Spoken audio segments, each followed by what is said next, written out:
All right, so you're out in nature, you've been lost for weeks, and there's no sort of modern day civilization for hundreds of miles, if not more.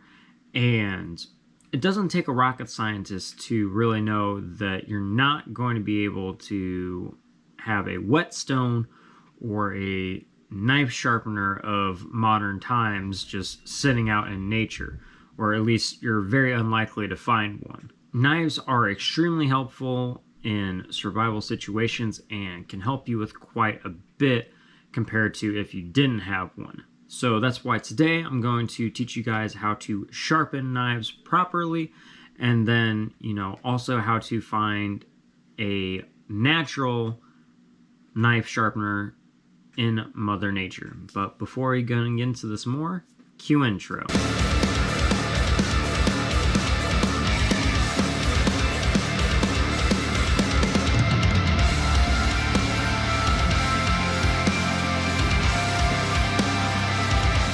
When it comes to knife sharpening, today's society, you're gonna have things like a diamond encrusted sharpener or whetstones, etc. You can also get ones that you just basically drag across. They have little slits in them with a coarse and a fine edge for, setting new edges or just basically honing and sharpening the blade to make it nice and sharp. But when you're out in nature, like we said before, you're not really gonna find stuff like this, you feel me, naturally. You have to find ones that are just chilling out in nature, just plain old rock. So whenever you're looking for a natural way to sharpen your knives, you want to look for something that's got a sort of side to it, like sandpaper. Sandpaper's got the sort of rough grit to it, but it's also not so sharp, or jagged like some of the rocks out there where it might chip or dull the blade even more. So in order to find rocks to sharpen your blade, riverbeds are fucking fantastic for them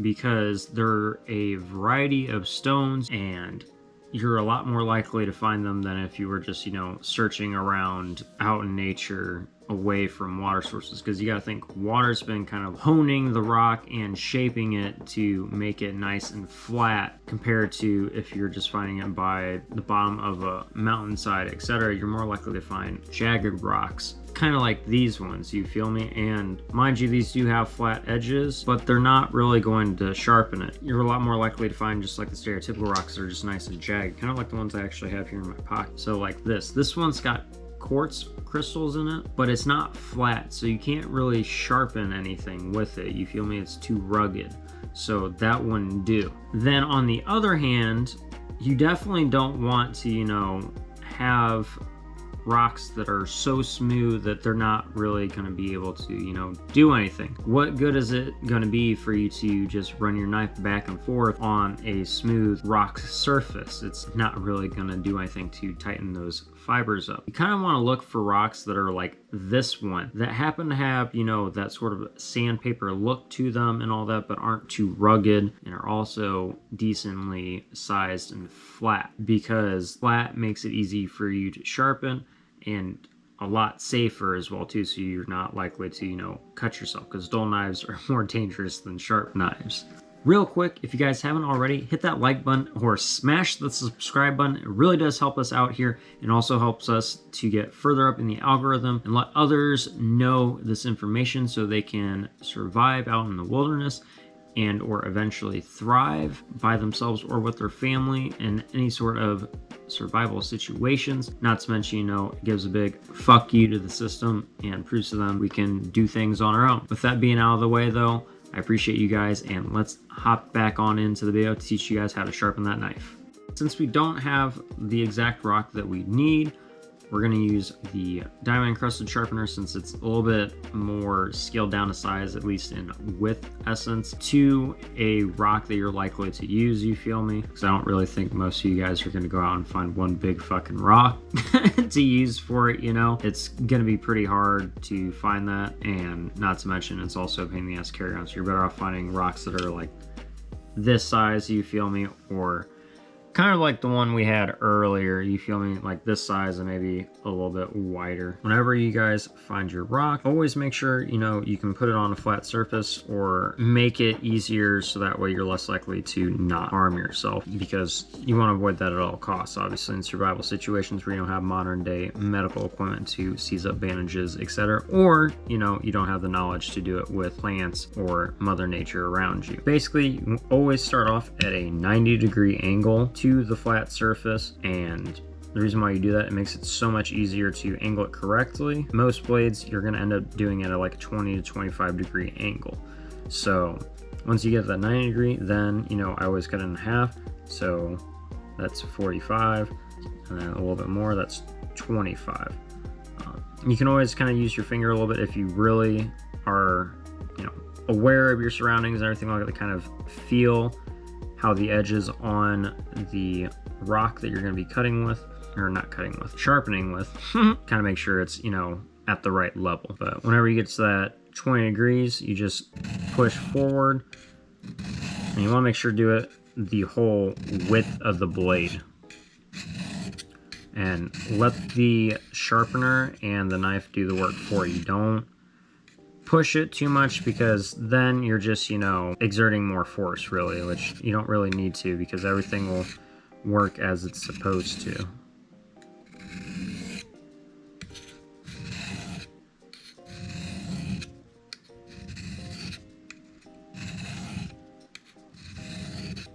So you want to do that for about, you know, arguably at least 10 minutes on each side, or however long you can with the knife. Now we're going to use this rock to kind of show you guys how delicate you want to be when sharpening a knife out in nature with a rock, because a lot of rocks you're going to find are going to be like this size, you feel me?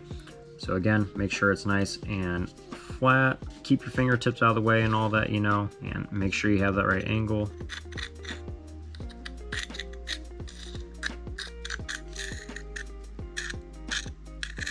But yeah, you want to be extremely careful and just do it nice and slow, you feel me? And also take the rock back towards you while you're pushing the knife forward too, if you guys want.